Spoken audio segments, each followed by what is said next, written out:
How did he look when he came back? Well, the t-shirt he's wearing belongs to the agent who brought him back. His own was totally drenched. Yeah, it was a bad cut. Combat knife right to the face. But he's telling the truth when he says he cut himself. He leaned right into it. To protect me, I think. It's a long story. Let's get some cheesecake and coffee and we can hide in my office.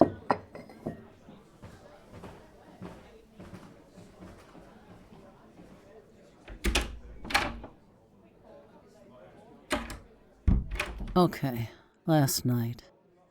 We turned up at the hospital. Saam took off like a jackrabbit. Something he could smell.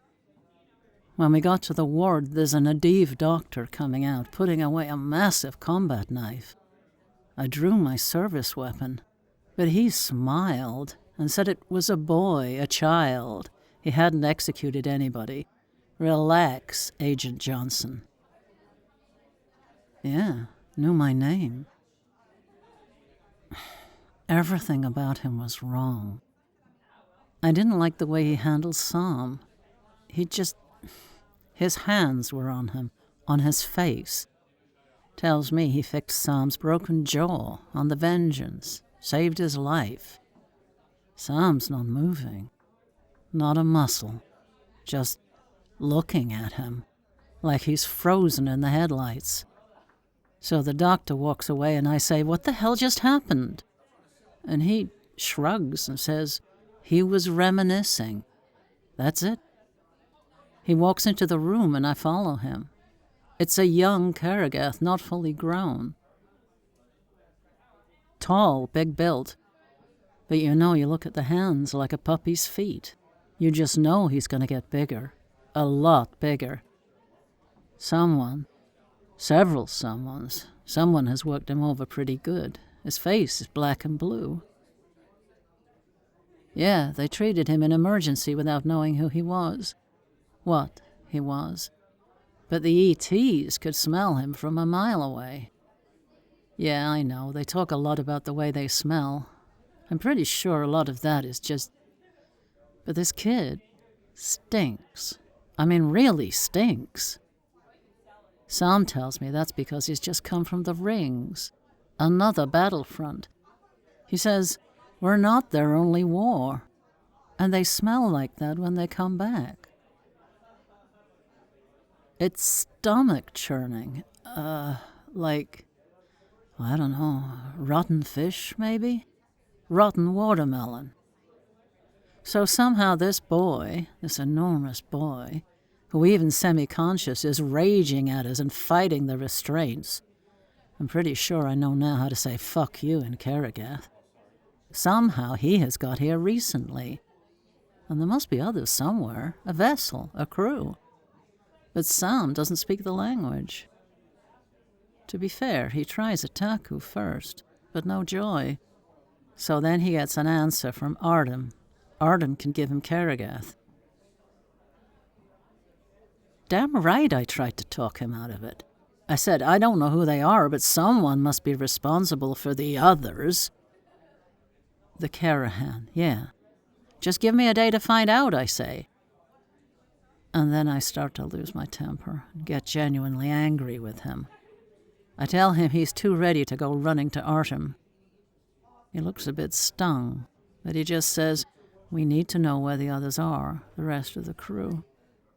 And I tell him if he comes in limping tomorrow, I may go and shoot the bastard.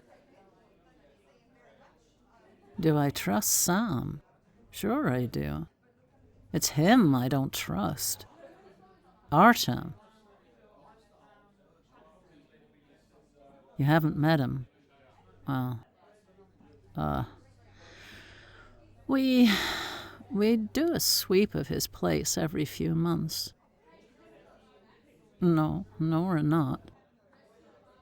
Couple of years now. Because it's easier to ask for forgiveness than to ask for permission. Quicker, too. Nothing. Unless you count the paintings. Of Saam. The paintings of Saam. He's an artist, pretty talented, I guess, getting a kick out of using our human tools. He must have 1,000 pencil drawings. I'm guessing he thinks it's, quaint, primitive. You ever seen Saam write with a pencil? He doesn't say anything, but he always looks at it like you've asked him to do a potato print. Anyway, Artem's pictures. Used to be maybe 1 in 3 was a picture of Saam. The early ones were, well, not very good, not much like him. Later ones, so many of them, much more like him. No, I don't think he does. Well, few reasons. The later ones are highly sexual. I can't see Saam sitting still for... And he paints his lips like he's wearing lipstick. No. I don't understand the details, but no, I don't think so. I just don't think so. I remember Nadia telling me he didn't even like her wearing it. It must mean something in their culture. No, I never asked. Because I was pretty sure I wouldn't like the answer. Anyway, Saam is his sexual fantasy, and it's getting stronger as time goes on. He's a big bastard, half Nadiv, half Kerrogath, and that's not a happy mix, apparently. He's big, he's aggressive, and I'm frightened for Saam if things get out of hand. Huh? So, he goes to Artem. One of our guys drives him there, agrees to pick him up when called. He's there for a few hours doing whatever he has to do. Whatever he feels he needs to do so he can talk to this kid. Who is the big guy out there? The one chatting to Saam? He looks familiar. Really? Jacob. Another actor. Yeah, I saw him in Dragons of Atlantis. Yeah, not bad. He's huge. What's he doing here? To meet Saam. A favor for Roxy. Day 2, and she's already pimping him out. She'll be selling selfies with him next. Oh, for the musical project thing. No, I hate the idea. It seems trivial. I'm pretty sure Saam feels the same way. In what? He thought he was a Kerrogath. Up on the counter? That's quite a jump. That's why the saucers don't match the cups anymore. I'm guessing that wasn't as funny as it sounds. Well, yeah, of course. But he didn't actually cut him with it, did he? Well, okay then. My face? I'm getting there. Nope, just one slap. An open-handed slap. From a very large Hannath. Okay. It's about 3 a.m. I know Saam is back because I hear the screaming again. The Kerrogath kid frightened out of his mind. Yeah, he knows a fighter when he sees one. Nope, didn't stop to talk to me, went straight to see the kid. I think he might be a bit... maybe not mad exactly. Disappointed. I think he's disappointed in me. For getting on his case again about Artem. Yeah, he told Oliver he would switch to another Nadiv if we could find one for him, but don't expect them to be any better. He got quite heated. Said we think we know the Nadiv, but we don't know shit. Anyway, so he lets the kid yell for a couple of minutes, then feeds him a soother, which helps with the pain apparently, but then knocks him out. And Saam goes to sleep on a visitor's chair. And what happens next, a lot of it I had to get from Otaku. When the dust settled, there were parts I'd missed. Parts I couldn't follow because they were in Hannath or Nadiv or ship speak. So I bundled Saam off with one of the guys to get a clean T-shirt, come back to the office, and sent another one to fetch a taku to watch the CCTV with me. I'd never seen a Hannath up close. They are huge. This one is taller than me, and I'm 6'5". Yeah, well, my wife will tell you when it comes to clothes. I can't tell Macy's from JCPenney, but this guy, beautiful clothes. Walks like a nobleman out of one of those Chinese dramas that my kids watch. Ramrod straight, like he just got out of the military academy. Black hair, almost black eyes. And an enormously long braid, a single plait of hair hanging over one shoulder. When I come in, he's standing quite patiently asking Saam questions. And next to Saam, there is a fully grown Kerrogath who has him by the hair, pulled up on his toes, and a fucking enormous knife at his throat. No, he wasn't. He didn't look frightened at all. Well, Ataku told me later, this guy, Karis, his name is Karis, was asking about the woman who owned Saam. Did he kill her? He seemed pleased when Saam was visibly insulted by the question. I got the impression he took quite a shine to him in the end. So, I come in. Without meaning to, I turn everything south. I draw. The Hannath slaps the gun out of my hand. You see the bruises? That's going to be arthritis 10 years from now.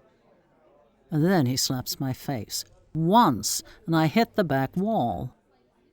That's when Saam turns and leans into the knife. I'm guessing the Kerrogath wasn't supposed to damage him, so he flinches, moves the knife away a little, loosens his grip a bit. Then Saam drops and slams his own knife into the man's groin. Yeah, there was a lot of blood, a lot of screaming. No, he didn't kill him. You can ask him, but I'm pretty sure I know what he'll say. He needed him down, he didn't need him dead. Well, the others finally arrived to back me up. But, and this is something, they know this guy, this Karis. They know who he is. No one draws on him, like he's untouchable. He tells Saam, yeah, we know about you, but you clearly don't know about us. Maybe you should think about that. And he's all charm and courtesy. He's impressed that Saam fed the kid a soother, thanks him for his concern, like he's talking to a servant. But we take care of our own. And once the local doctor has patched up his bodyguard, he leaves. Why? Well, the woman who owned him, who died in the raid that lifted Saam, was this guy's sister. He wanted to know if it was Saam who had killed her. Oh, I'm pretty sure he would have killed him, right there, executed him, on the spot. No, apparently there's a whole village of them, Hannath and Kerrogath, not even that far away. An enclave. And he's in charge. Consul Lord Karis. He's a really powerful man. I would love to know why we have never heard of him. Honestly, I don't know. I don't suppose he turns up in person every time one of theirs shows up. How would I know? Thinking about it on the way over here, I think he heard that Saam was there and went to ask him the question. Well, that wasn't the end of it. The same Nadiv doctor, the one we met yesterday when we arrived, thinking we were coming in for a new ET, one of ours, he comes in, starts stitching up Saam's face. He won't touch the Kerrogath, says he's not a vet. But the work he does on Saam is just beautiful. And he chats to him in this low, friendly voice, rambles away while he's working. I start to think they really are old friends. And then I watch Saam's face getting paler and paler. Some of what he said. Ataku translated it for me. He stopped twice to cry. Well, I don't know how much you want to know right now. I'll write up a full report. So, Kerrogath leaves, thanks him for not killing his bodyguard. Saam gets a bit snarky and says, "My only aim is to please you." Yeah, that made him laugh. The wounded Kerrogath looks at his knife, the knife that cut Saam's face, now in Saam's hand. Saam just says, "I don't think so." And Kerrogath smiles and says, "Another time, Saameron the Kerrib." And now the Nadiv doctor, busy fixing Saam's face, now he really starts up. Says, "You should have gutted him." No, he doesn't say anything. Calls me Saam's human minder, says I nearly got him killed. Still no reaction. Then he says, "Did you ever tell them I gave you Nadiv? And English, I gave you English." Each time Saam tries to say he already knew some of the language. Ven, the Nadiv doctor is called Ven, tells him he spoke Nadiv like a Hannath, and it was an offense every time you opened your pretty mouth. Yeah, your pretty mouth. Yeah, that's what I thought. Reminds him, "And I gave you reading. Quite something for a carrot-bed slave, even one as beautiful as you." Yeah. Reminds him that he fixed his spine. "You walk because of me." Complains that Saam always behaves as though he doesn't know him. "I saved your life on the Vengeance when I fixed your jaw." Saam says, "Thank you." And then this guy laughs. And I start to understand what we're dealing with when he says, "Oh, we both know that I have been thanked." He says he has a collection of other people's memories, but Saam's are his favorites. He starts itemizing memories. Saam's early memories of slavery, his first owner. Not while I'm eating. I'll put the detail in the report. Says he has never felt love of his own, only other people's. Memories of being happy with this woman, then watching her die brutally during a raid. Fighting not to leave her, even though she was already dead. How much he hated the Vengeance, how he was treated there, how his face got smashed, and he was in danger of starving because he couldn't chew, couldn't swallow. But medical resources were scarce, and the officers were already discussing whether or not to put a knife in the back of his skull before he went out the airlock. Yeah, or just toss him out. Same result, right? Then this doctor, Ven, sees him and agrees to fix his face, saves him, saves his life, and then expects him to show his gratitude. No. Well, yes, but not just sex. He's a Nadiv, a powerful telepath. He would roam around inside Saam's head, finding the most horrific memories and replaying them, making Saam relive them. Because it excited him. He wouldn't leave him alone. Saam spent a lot of time trying to avoid him, hiding. And then when they came to Earth, Ven ended up in the States and Saam in the UK. Saam was hurt, damaged in the lander crash, and the Brits couldn't fix him. And to be honest, they didn't think he was much use to them. So they sent him to America, to an ET doctor who could help him. Then we handed him over to this man, this sadistic psychopath, who talks so softly to him like they're old friends. He checks his face, the repair to his jaw, the teeth he replaced. He has his hands in Saam's mouth, and I can see in his face how much he wants to bite him. But we need him. We need those hands. He smiles and tells him how he relaxes by replaying Saam's memories. Saam finally jerks his head away from him. He's as pale as I've ever seen him. Then Ven smiles and says, "Keep it clean, it will be fine. Any problems, you know where to find me." And he's gone, just like a real doctor. Not like a telepathic alien rapist at all.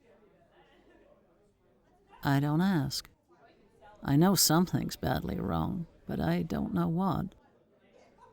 I organize a clean t-shirt and a ride for Saam, and I wait for a taku. I have a tape, a recording of a taku's translation.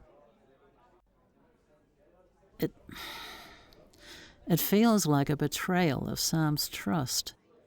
Stuff he wouldn't want us to know. I almost threw it away. And then I thought, if I ever have to defend Saam, if he ever kills this piece of shit, I'm gonna need it. So, I hope you will forgive me, but I'm gonna pass it to you. Yeah, I feel like I owe Saam an apology for standing in judgment on him when I didn't have the first clue. Nothing Artem has done can compare with this wicked son of a bitch. Not yet, anyway. I wanted to kill him. I'm sure Saam wanted to kill him too. But we need him. So, this is the best I could do. For now, my inadequate best. I'll have to find some other way to apologize to a taku. Yeah, he's traumatized, I'm sure. Good cheesecake, though, huh? It's a start, I guess. Yeah, I could handle another piece. You want some? No, just a little. Okay. We'd better make a move before Saam and Jacob eat it all.